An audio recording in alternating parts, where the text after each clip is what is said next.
Tyler, you recently wrote about race in People magazine, and one of the things you wrote, you said, it's my hope that as we continue these hard conversations and come out of our respective corners to talk to each other, but most of all to hear, we got to start hearing each other so that this pain, this grief, this mourning in America will give way to mourning in America.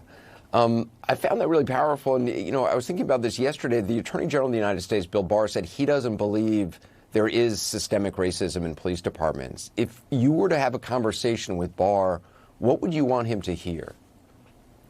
Well, wow, what a great question. There are many things I would want him to hear, but more than anything, just to understand the journey of someone who is black in America. Even me sitting here talking to you now at 50 years old, all the things that I've accomplished, all the things that I've overcome, I still get pulled over by police. Some recognize me, some don't, because I'm in a nice car in a neighborhood that they don't even know that I live in until they realize it's me. So I would want him to understand that there is bias. There are those things. And here's the greatest gift that I've been given is I've been able to live on both sides of the wealth gap. I've been extremely poor, and I've managed to do very, very well. And I understand how someone can come to that conclusion when you live in your own world, when you live in your own bubble, and you're not even open to hearing or seeing it another way. So I understand how he got there, but his thinking is very wrong. Are you optimistic now in a way that you haven't been before when you see the protests that are taking place, when you see the outpouring of people of all colors? I was very optimistic. I was very optimistic, at the horror of what happened after the death of George Floyd. I became optimistic when I saw so many people get it. It was the same thing that happens during the Civil Rights Movement, when people saw on television what happened on the Edmund Pettus Bridge, what happened with Bull Connor, what happened in all of these moments. When people saw it, when white people saw it, they got engaged, they wanted to help. So when they saw George Floyd's death, this horrific, horrible death played out, as this man pleaded for his life and begged, said please many, many times, seeing it changes everything. So I became very, very optimistic when everybody galvanized together, because I know that's when change comes. When people galvanize and come together as one, that's when change happens. But lately I've been very, very concerned that the message is being hijacked by some other groups or political ads and parties that are trying to stop the message of what we're asking for here is police reform. Right? So, yeah, I was, but I'm worried now is because of what I'm seeing.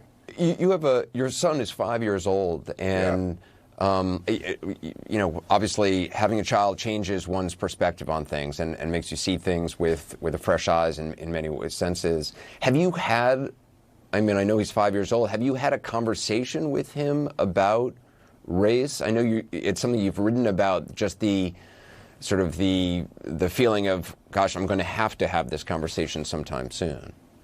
Yeah, I don't want to, listen to me, I'm trying to push that as long as I can, because there's something about the level of innocence that's ripped from a child when they have to face race. Like, I love watching him play with his friends or coming home from school and talk about his friends, never describing them by race at all, ever, not once in these years that he's been talking and smart enough to ask me all kinds of questions. So my hope is that I can keep it from him as long as I can. But I know that being his father, being a black man in America, and doing the things that I've done, I'm going to have that conversation with him.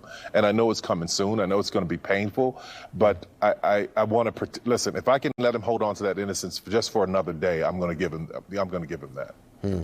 Your great-great-grandfather was enslaved in this country. You are also the owner of the largest movie studio in the U.S., which just happens to be built on what was a military base for the Confederate Army. The arc of that is an extraordinary thing. The president is arguing that Confederate statues, monuments are part of our heritage. As somebody who's a storyteller, what story do you think these statues tell you and us, and should they come down?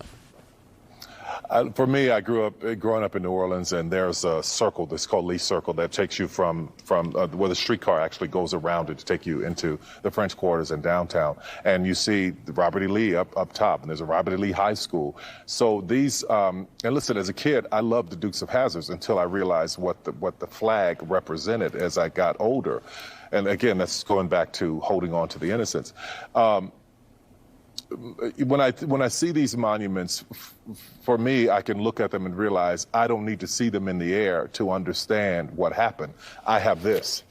I wear this every day. I wake up with it every day. And even in America in 2020, there's still racism that I deal with, even me, that I deal with on a constant basis in Hollywood, in the business.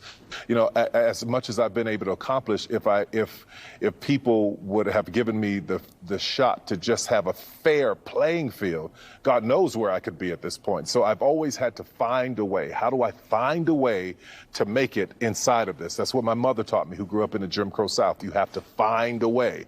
So that's what I've been trying to do all these years, to find a way. So when I see these statues and these monuments, to be on this land that was once a Confederate Army base, I mean, think about the poetic justice in that, where there were people, Confederate soldiers plotting and planning strategy on how to keep Negroes enslaved, and now that land is owned by a Negro. That, for me, is beyond poetic justice, and there's still several streets here that are named after Confederate generals on the base that I'm changing. When you talk about my ancestors and great-great-great-grandfather, I want to change them to those names so that they can be honored as well. You know, I read recently that you donated Kroger, I think it was gift cards, to people in the Atlanta area, and you got the Atlanta Police Department to help distribute them around to people in need. When you know, there's a large movement within protest movement of defunding police. Republicans are focusing on that as saying that, you know, that Democrats want to do away with police departments, which I don't think is what defund police means. But when you hear that slogan, what do you think? Well, when I first heard it, I was troubled by it. I thought, okay, this is going to be weaponized in this political year. I completely thought that was happening. That's exactly what's happened. It's been weaponized. But I did some research, and what I would challenge people to do is to do research on find out what it means. Now, you got to understand this. I'm not for taking money for the police department. I think we need more police. My studio is in a neighborhood where I think we need police, but we don't need a police that have or that are undertrained. And you got to understand, I have really close friends who are police officers that I love dearly, who are really good people, who have been very, very hurt by this as well. And here's what I want you to understand, Anderson. Where there's wrong, I'm going to stand up against it. When Rayshard Brooks was murdered, I thought that was wrong. When George Floyd was murdered, I thought that was wrong, like so many other people. But when a police officer who was white in a suburb in Atlanta was shot in the head by a shoplifter, I thought that was wrong too, and I reached out to do what I can to help his family. When Sequoia was 8-year-old was shot near the Wendy's in her mother's back seat, I thought that was wrong too. So anywhere there's wrong, I'm going to stand up against it. I just don't believe that, and I believe that I don't believe that there are lots of people. Let me just change that to understand that there are a lot of people in America who feel the way that I do, right? I think we need the police. I know that I need the police. I have several that work for me here at the studio. We need them, but we need them reformed. We need them trained well. We need the right structure, right?